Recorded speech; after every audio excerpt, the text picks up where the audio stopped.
in the event that there's such an amazing concept as a layout for Xiaomi's Poco sub-brand. It's a mix of media cordial performance with a temptingly low sticker price. The Poco M5 adheres immovably to that content, offering equipped all-round performance for under £200, notwithstanding the missing Pro in the name. This is basically a direct development to the Poco M4 Pro from prior in the year. In any case, has it progressed adequately over the past model, or by any means besides? Design and build. All-plastic design. Unique fake calfskin finish. Large and weighty. Xiaomi's Poco group has truly inclined toward the predominant camera module look of the Poco M4 Pro and Poco M4 Pro 5G. This part traverses the whole width of the Poco M5's back cover, fairly like the Pixel 6a, just a lot taller. One more focal point here is Xiaomi's decision of finish. While the backboard is produced using plastic, it embraces a phony calfskin impact. It's an adoration it or disdain it thrive. Yet the Poco brand has never been modest about settling on intense design choices.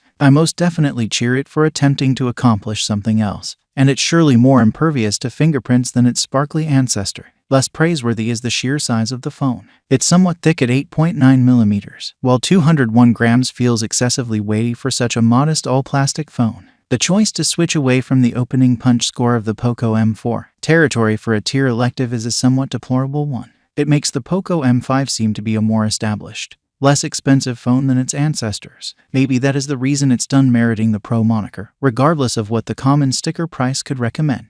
By and by there are three tones to look over: dark, green, and that old Poco most loved yellow. Screen and speakers. 6. 58 in FHD plus LCD show. 90Hz refresh rate. No sound system speakers. Xiaomi seems to have brought the showcase opposite the Poco M4 Pro 5G instead of the Poco M4 Pro. That could seem like a small differentiation. However, it really addresses a slippery minimization. While the Poco M4 Pro was outstanding for having the principal AMOLED show in the M range, the Poco M5 returns to an ordinary 6. 58 in IPS LCD. It's anything but a terrible part by any means as sub-£200 smartphones go, with a respectable 2400 by 1080 goal and a 90Hz most extreme refresh rate. However, you'll have to enact the last option in the settings menu. It gets to a guaranteed 500 nits in HBM, while with auto brilliance switched off I recorded a greatest brilliance of around 350 nits. That is not massively brilliant, and the screen can get pretty cleaned out in open air lighting.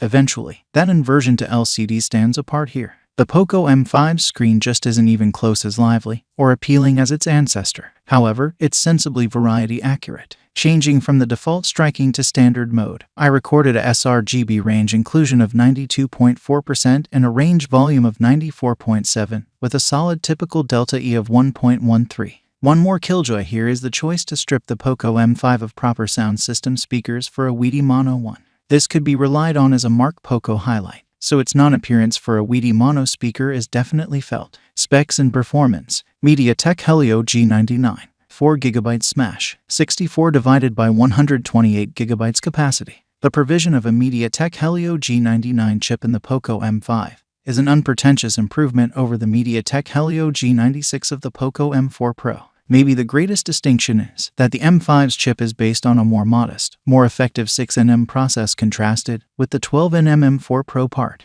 It could run cooler and all the more proficiently. However, there is certainly not a tremendous contrast in crude performance terms. A typical Geekbench 5 multi-center score of 1895 for the Poco M5 is very much like for sure to the Poco M4 Pro before it. Its GPU is somewhat more great than previously, with large numbers of our standard GFX bench tests yielding an additional casing each second.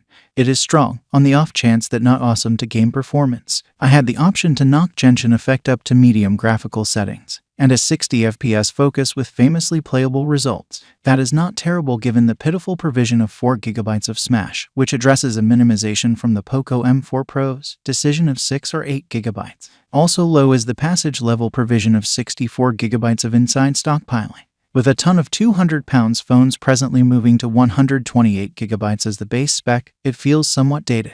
All things considered, basically you have a microSD space for development purposes.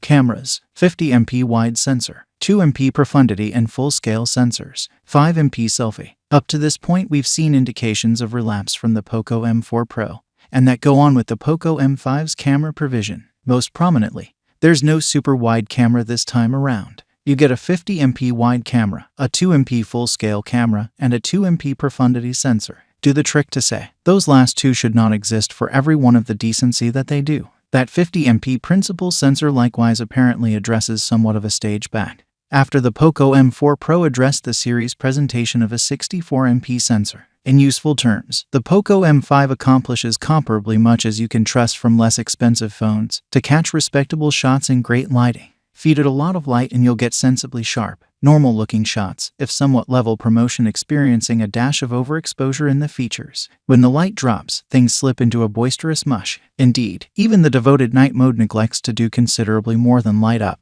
that commotion up instead of hone things. There's a 5MP selfie camera around front, which shows a considerable amount of clamor and battles with features. Battery duration and charging. 5000 mAh battery. Potential 2-day utilization. Just a 18W charger. The Poco M5 runs on a 5000 mAh battery, which is basically table stakes for a cutting-edge reasonable phone, yet entirely reassuringly vast, no different either way. Joined with that more productive 6nm MediaTek Helio G99 chip and other undemanding parts, this is a certified multi-day entertainer. An entire 16-hour day of light use will generally leave me with over 70% left in the tank. Sadly, I couldn't run the standard PC Imprint Work 3.0 battery test that we use in this situation. Out of the blue, the Poco M5 over and again crashed out of this benchmark, and numerous others so far as that is concerned, given areas of strength for the phone overall utilization. This is certainly not a colossal concern. Xiaomi has loaded an 18W charger with the Poco M5, which is a strong consideration. Once more, however, this denotes a stage back from the Poco M4 Pro, which accompanied a 33W charger. It brings about some fairly sluggish charging speeds. Quickly of charging from vacant, the Poco M5 just came to 6%, while 30 minutes took it up to 21%. Software, Android 12, MIUI 13. While the Poco M4 series ran on Android 11 at send-off, the Poco M5 ships with Android 12. Not that this matters so much. Xiaomi's custom MIUI 13 keeps on sitting vigorously on top like a major, pretentious blanket.